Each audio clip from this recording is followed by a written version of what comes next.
Well, I thought I'd do a video on what it is that I like about my MX60 and who I'd recommend it to, because I think it's pretty clear from a lot of my videos that it's not really my bag, baby, but that doesn't mean that it's nobody's. So I'll put a few links to other YouTube clips and maybe blog posts in the description to this. But basically, I think this scooter is good for anybody who wants more or less a Toyota Corolla type car, not an 86 and not a limousine. And I got to say that in that role, it's actually pretty good. You don't actually need very specific technique to be able to ride it. The angle of the stem actually forces you to not crowd the stem by keeping you back on the board there a bit. The integrated headlight is pretty reasonable. The higher voltage allows you to go to higher speeds if you so choose. I personally don't like going much above 30 kilometers an hour just because it's not fun, you know. Like, okay, when I go down the mountain at 70 kilometers an hour under gravity with a little bit of assistance from the motor, then yeah, great, you know, that's a ton of fun. But going down the mountain is good because I'm leaning back on the scooter at an angle like that, and so the bars don't get in my way. But in terms of like rapid takeoff and all of that sort of stuff, this is a lot more gentle to have because the hubs are the same actual diameter where the actual motor is in there compared to my Widewheel. And because the wheel is a much bigger diameter, it's essentially geared up more. So that means it doesn't have as much of a hit when you hit the accelerator as my Widewheel does. Now that's kind of good for someone that doesn't want to get, you know, wrenched around. It's got a lot of torque, so it climbs up hills nicely. And if you're tending to sit on around about the 30 kilometer an hour mark, it's pretty comfortable. And, you know, compared to my Widewheel, which I normally sit on 25 kilometers an hour because it's speed limited, you do get places faster on this. The suspension's cushy and the pneumatic tires do soak up a lot of little jars on the road. So if you're the kind of person to put feet beside each other like that when you're riding on the scoot, then you can do it on this. So let's chuck my glasses on and go for a bit of a hoot while I'll talk about a few other things. Now the brakes on it out of the box are excellent. It's got a very nice set of twin pull pistons, which means that instead of one side squeezing and the brake disc in the middle bending over a little tiny bit to act as the spring, which is a good system, this actually squeezes together on the central disc, which is nice. It's cable operated, so there's never going to be any need to bleed your brakes. And you can actually change gears on the fly, which you can't do. And so you can see that I can take off fairly comfortably here and then pull the trigger up and get up my driveway, which is pretty steep. See how many punctures I get today. Okay, so you can see that wasn't a big hit takeoff, and I'm already doing 26, which is lovely. You can hear a lot more tyre hum on this, which may or may not bother you. For me, I like to be able to hear a car coming behind me, so that's a negative. You can just jam the trigger down and it takes off, but again, because of that gearing, it doesn't really throw you back, and you can pretty quickly learn to lean forward into it when you hit the accelerator. So as a result, the throttle control on this is nicer than the Widewheel. Now, I'm going to also say that a really important factor in a scooter is good steering geometry. Steering geometry means that basically I can take one hand off the wheel and it's not going to sit me on my ass. This steering geometry is so good that you can basically ride along like that, and the only control is with my feet here, and hit bumps and it doesn't wag its head around the place because the steering geometry is quite good. That's actually really important. If it's a factor for you that you want to pull it in and out of a car, this is not the scooter for you because it's too heavy. So let's just go up the hill there a little bit. So we're doing 25 on cruise control, which is good. Now I've done a couple of little runs this morning. It's been on charge overnight, but you know, the voltage is sitting in probably around about 62. When it's 67, when you first get it off the charge, it will do a little bit faster. It'll do nearly 30 kilometers an hour in this same setting because the voltage is higher and that changes the top speed, right? So as we approach a hill like this one, we can see that speed isn't dropping very much. I've got a significant headwind. Like all scooters, it's going to move around side to side a little bit on road imperfections, but overall, as you can see, I'm just barely touching the bars. They're quite solid, they're quite good. Still doing 25. There's no way I could have cycled up this hill at the same speed as this. And really, when you look at, and I looked at it, the amount of money you pay for this compared to an e-bike, you're getting a lot more technology, better battery system, a lot more power than you will out of an e-bike. So we didn't drop down below 23 coming up there. We're now leveling it out to 25, and that's great. So notice that I lean back a fair ways when I'm stopping. That's just one of my habits. So, who is this good for? This is good for someone that basically just wants to enjoy a cruise, that wants to get somewhere, that doesn't mind doing a little bit of fiddling with things, because so far I have had to buggerize around with tightening up screws, far less than on my Widewheel, I will say. I added a few small little touches, like down there I put cable ties on where the motors plug in, just to, cause especially the front, because that was just wobbling around too much. The suspension's good and plush, and I'll get off the road for the car coming.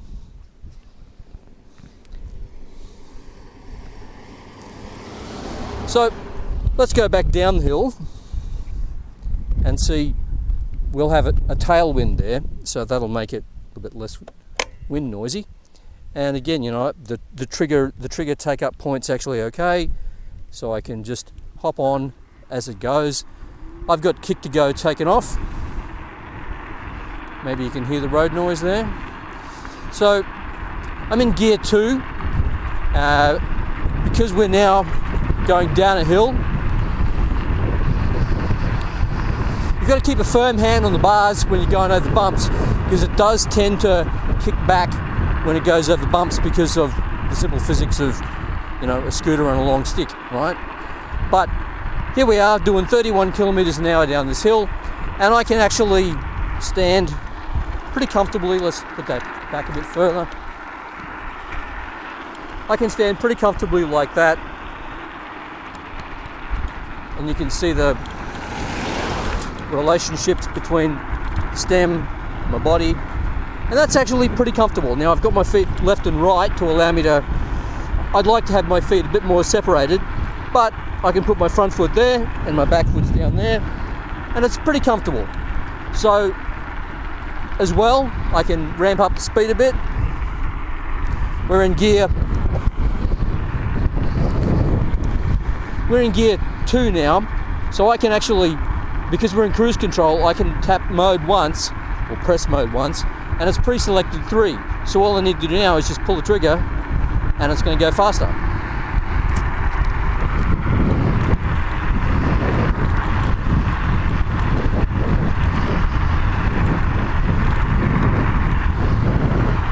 Now that's 40 kilometers an hour, which is breaking the law. I don't recommend it. But if you're on a nice flat straight bit somewhere, you can get where you're going faster.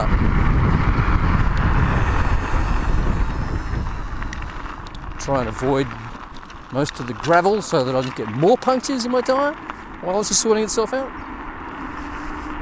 So there you go. Now we're hauling up my street here at we've reached 39 kilometres an hour already. You've got to be careful about that. It'll get away from you. But you don't have to have it in gear 3 if you don't want to. Now you'll get better. Let's just put that back to gear 2. And by the way, it's just sequential, 1, 2, 3. And then if you want to go back to 2, it's 4, 5, 1, 2. And you can pretty much hold your finger steady, and then it'll gauge cruise control, which is nice. I do it by putting my finger on the trigger and balancing the tip of my finger on the brake. So here we are crawling up the hill doing 12 kilometres an hour just because we left it on 16. But there's no reason I have to go this slow. I can always just pull the trigger and we'll get back up to the 20s. This is a pretty steep hill also. To be honest, if you look at one of my earlier videos with my mate trying to cycle up here, he just about had his ass hanging out by the time he got to where there's crests. So, if you're after just, a get around the suburbs scooter and you're not really into, hanging off the side and all of the shit that I like to do, then this is a really good scooter. It's actually nicely solid, and the suspension's comfortable, and it's a relaxing ride. I'm just standing here with my feet on it, and I just change my posture a little bit. I think it's actually really important to get used to changing your footwork a little bit, because if you stand in the one way all the time, you get a sore back and sore ankles and stuff. So pretty regularly I'll bring my foot to the middle, bring that forward, and then change my foot that way. Just getting loose and goose and comfortable on the scooter. But yeah, it's a nice little tourer. And if you're just trying to get around town, to go to the shops, and you're not really trying to be a speed demon or anything, you get quite a few kilometres out of it. You'll get so many kilometres out of it, you'll be sick of being on it. I can reliably get 50 kilometres at this pace on flat roads. So anyway, I also have the suspension set to the softest, just so that it soaks up a bit more bump, but that's up to the individual. I weigh around about, just under 80 kilograms, and I find that it's don't know what they're doing. They don't know what they're doing. I'm going to get away from them. So yeah, if you're thinking about an MX60 and you want something that's, something that you can just drive straight into the shed and park it up and charge it, then it's really hard to go past it. It's a good scooter. The twin brakes do allow you to have a bit more, sort of control on the braking. Personally, I balance front and brake coming down my driveway just so that I can brake that bit harder on the gravel. But on the tar, to be honest with you, I haven't had any trouble pulling my wide wheel up, and that's only got a brake on the back. There is the redundancy aspect of having two, so that's handy. On cruise control on a hill like this, it's actually slowing me down. Now that's a good thing, because it essentially acts as a coaster brake. If I take the cruise control off, it'll essentially start speeding up immediately, just because gravity, right? So then I'll start having to use the brakes. So if I then pull this in, it's actually slowing me down a little tiny bit and dragging, and that's handy. Cruise control releases by just touching the brakes.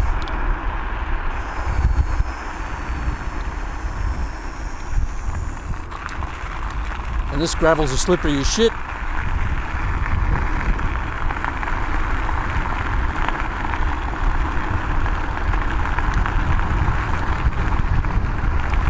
By the way, when you go over bumps and it makes the handlebars move backwards and forwards, keep your elbows bent and your grip good, elbows bent to allow the bars to come backwards and forwards, or you're just, basically wrenching on the stem every time you go over a bump. And elbows backwards and forwards, because really, you don't want to get pushed backwards and forwards and all that sort of carry on by going over bumps. So, feet can act as suspension. So,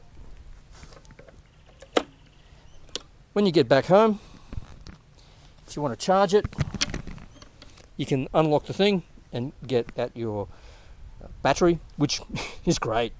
Battery charging here, just slot the cover over and plug it in and charge it. That means that, unlike a lot of scooters, you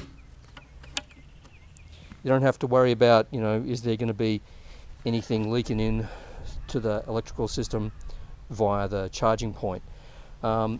It's also worth pointing out, oh, did that move? Yes, it did.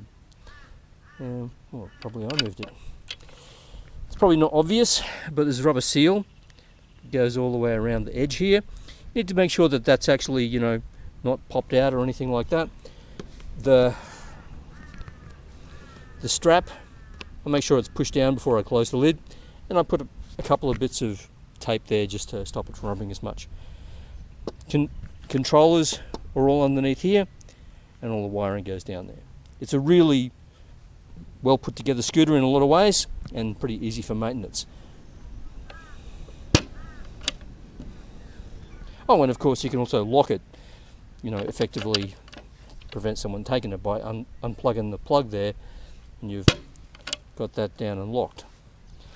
So there you go. Hopefully that's been useful to somebody. Yeah, I mean, it's a good scooter. It's just, it's not what I'd take down to Brisbane to use, because hauling it in and out of the car is a pain. I'm sort of stuck with it at the moment because I loaned my Widewheel to a mate because his scooter's buggered up. So yeah, it's been riding it as my only scoot for about the last 2 months, really, I think. Yeah, pretty close to 2 months. So yeah, I've done a little bit over 2,000 kilometres on it now. Haven't really had any issues apart from, as I previously mentioned, the bolts there on the stem hinge.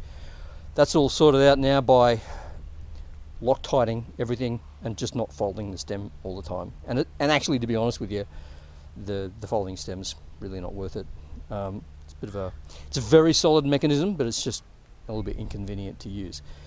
It needs to be a solid mechanism because it's a bloody heavy scooter. So there you go.